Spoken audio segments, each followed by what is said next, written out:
The new Siril comes with all kinds of new scripts, but to use the new Python scripts, you need to install Python and know how to use it. In this video, I'll show you how to install it. Let's get into it. First of all, make sure you have downloaded the latest version of Siril. I'm using Siril version 1.4.0 beta 1. Having installed the latest version, try running a Python script. Most likely, it will give you an error.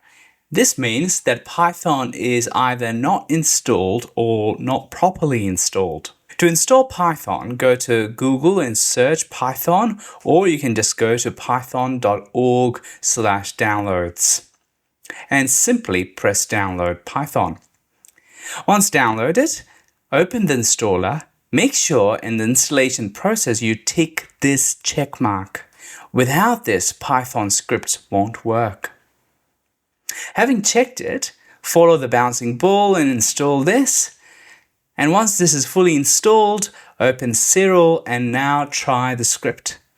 It should work.